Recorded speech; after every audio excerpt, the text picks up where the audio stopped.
Greetings. This is Doc Ock coming to you live and direct from Black Facts Headquarters Central this evening with another installment of Doc Ock at noon and 9. I'm just hoping everybody out there is feeling real fine. Because as you can see, I'm in a fairly decent mood tonight. Because we're going to begin we're going to start off on a whole new book, a whole new story. Okay? Although all these stories are connected, this is still a new story because this is about the Black Panther Party. And so we're going to present the Black Panther Party to you as a graphic novel. This is it's a first in a number of ways, particularly for Black Facts. This is our second graphic novel. The first one was March, Book 1. And now we're going to be presenting to you the Black Panther Party as in the form of a graphic novel. And as you can see, we got a nice image here of Brother Huey Newton, Fred Hampton, who is that? Is that Bobby Seale? I think that's Bobby Seale down there, and Kathleen Cleaver. Right. So for those of you who are familiar with what went on during that time period, you'll recognize these people. These faces are as familiar to many of us as the face of George Floyd is to you young folks today. So it's not like I had to go back and read history books and try to find out about these people. This is a part of my lived experience.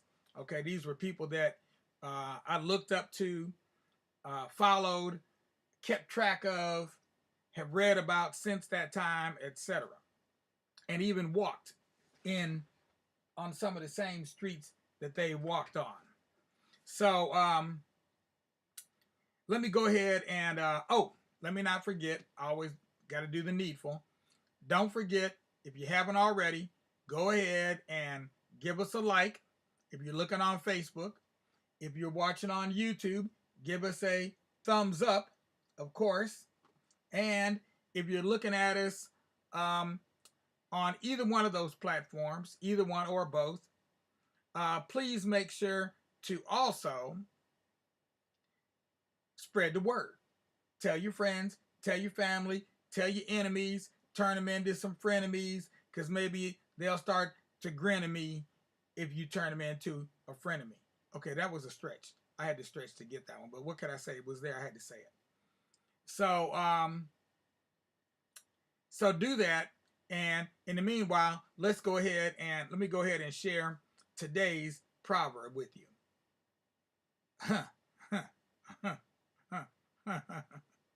Well, I got a bunch of proverbs we haven't read up till now, a bunch of new proverbs unread up till now, and I'll take it easy on you. I got one over here that's a real heavy one, but I'm gonna give you a lightweight one, a little lighter weight.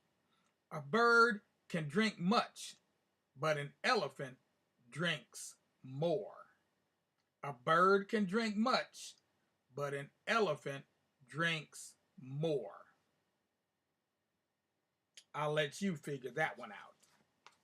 All right? Seems to be somewhat self-explanatory. And in the meanwhile, let's go ahead and begin reading from the Black Panther Party. Now, I do want to preface my reading by saying that these stories that I'm reading from this book about the Black Panther Party, as well as the previous ones that I've read about the Montgomery story and about the involvement of John Lewis, how he got involved in the civil rights struggle. I don't endorse any of these books. I'm not saying they're the best books. I'm not saying they're the most accurate books.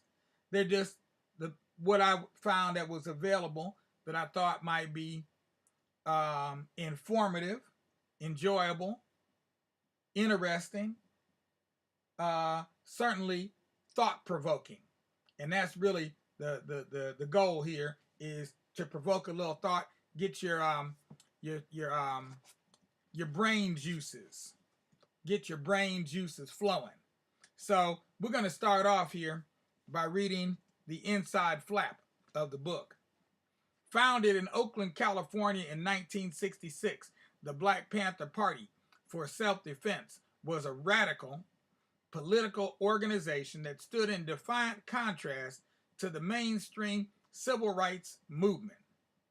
This gripping illustrated history explores the impact and significance of the Panthers, from their social, educational, and healthcare programs that were designed to uplift the Black community to their battle against police brutality through citizen patrols.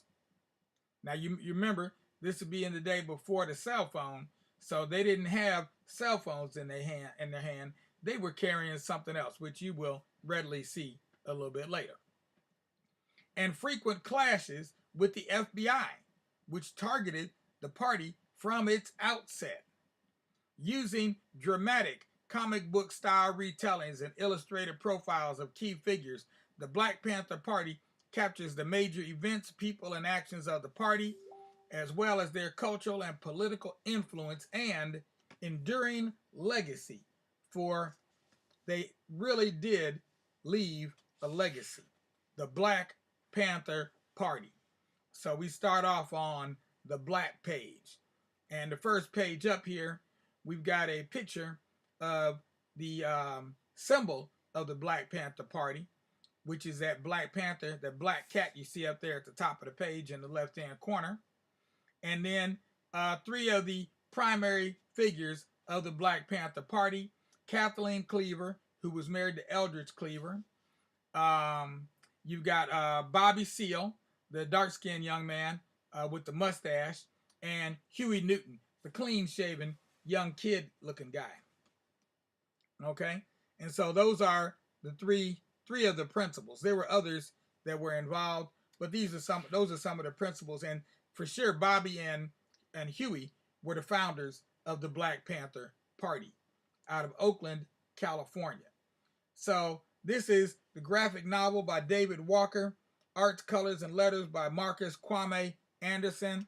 I do have to say, they have put out a very engaging book. It's definitely very engaging. One day I would like to interview them and get their thoughts on what was their process in putting this book together. We've got to face the fact that some people say you fight fire best with fire, but we say you put fire out best with water. We say you don't fight racism with racism. We're going to fight racism with solidarity. And that's a statement from Fred Hampton. The movie's out now, so you can see the movie about, they talk somewhat about Fred Hampton a little bit. I have not seen it yet, so again, I'm not endorsing it. I'm just mentioning the fact that it exists. And I think you can see it on, Amazon Prime or Netflix? Probably Amazon Prime. To the rank and file of the Black Panther Party, the brothers and sisters who cooked meals for the free breakfast for children program, for the delivered newspapers, and who lived and died for the people. You were the heart and soul of the party, and this book is for you. So that's their dedication of the book. And the table of contents, we got a number of chapters. They all have names, starting with the myth of the Panthers, chapter 1. So we're going to read the first two chapters, the myth of the Panthers, and then we're going to read before the Panthers. So, let me keep flipping here. I almost forgot to flip. So we're going to read the myth of the Panthers, and then we're going to read about what happened before the Panthers, what led up to the Panthers, how were they created anyway. Is that back over there? Nope, it's not. I don't know why it's doing that. Once upon a time, there was a group known as the Black Panther Party for self-defense. Let me see if I can get that off of there. Okay, let me try this here. Try that now. Let's see if that does it. Once upon a time, there was a group known as the Black Panther Party for Self-Defense, formed in Oakland, California, by Huey P. Newton and Bobby Seale in 1966. The Panthers defiantly stood in stark contrast to the nonviolent philosophy of the mainstream civil rights movement. The Black Panthers took up arms, marched in the streets, and took a confrontational stand against police brutality. They captured the attention of the neighborhoods. They patrolled, and eventually, they captured the attention of the neighborhoods they patrolled, and eventually of the world. Some people admired them. Some people hated them.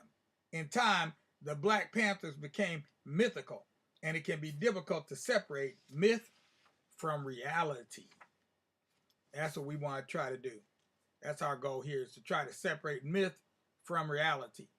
The history of the Black Panther Party is one laced with violence. It is one of the most enduring parts of the myth of the Panthers.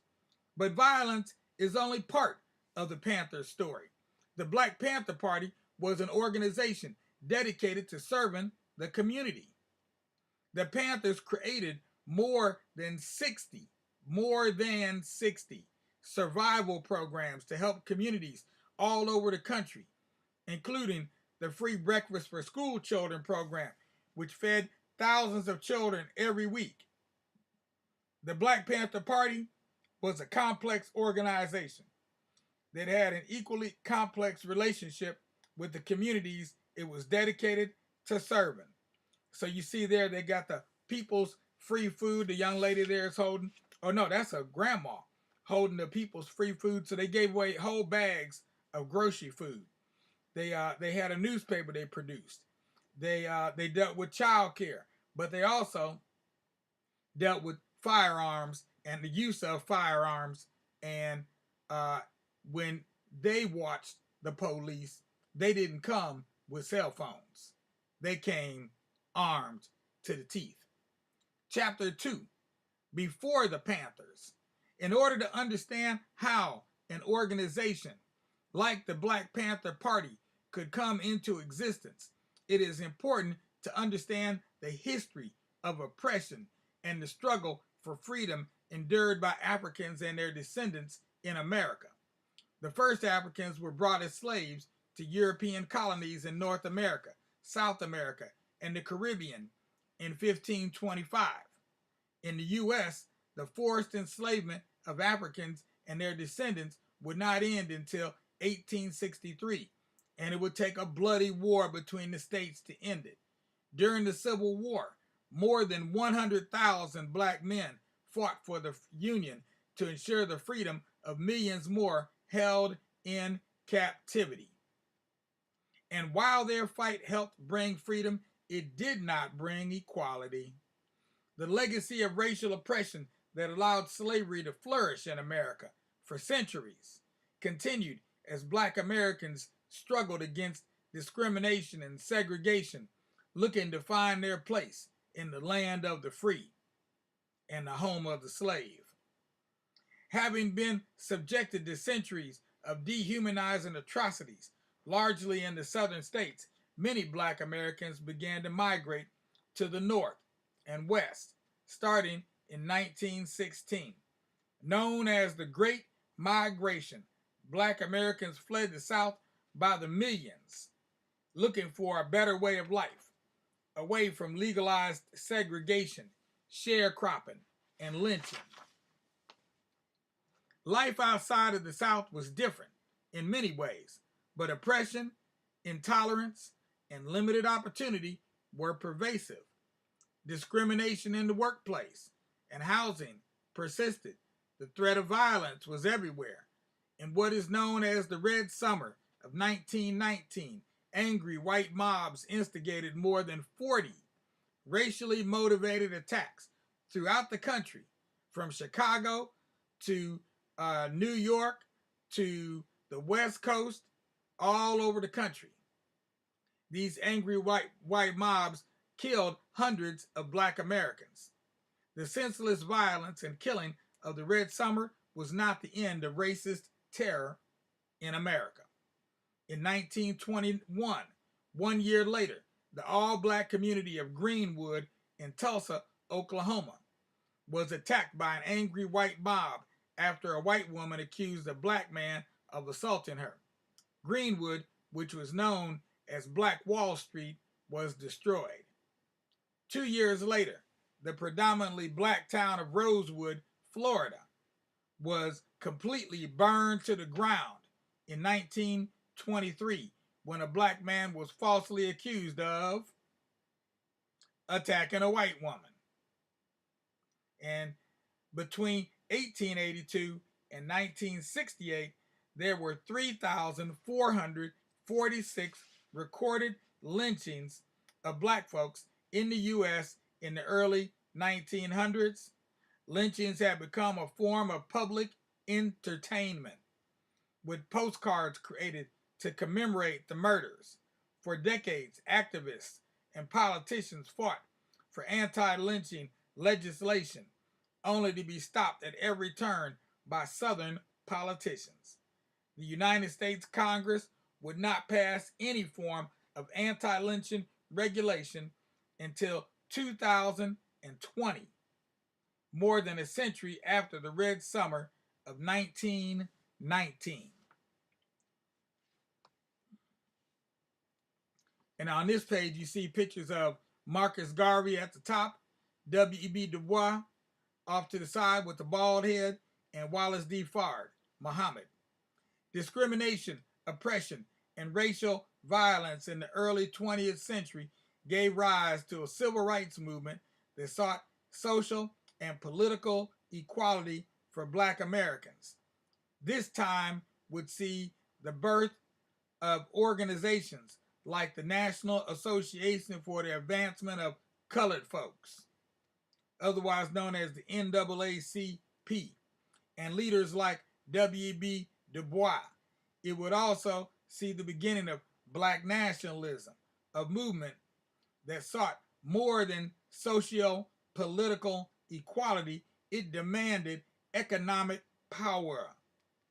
Jamaican-born Marcus Garvey, founder of the Universal Negro Improvement Association, and Wallace D. Fard Muhammad, founder of the Nation of Islam, were early examples of black nationalists who espoused racial pride and emphasized the need for black financial independence.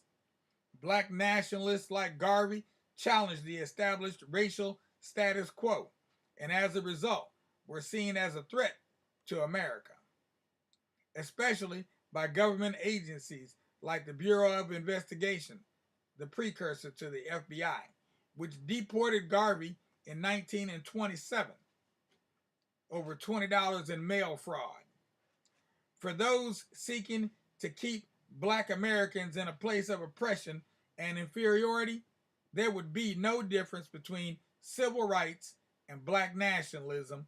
Both were threats to white supremacy.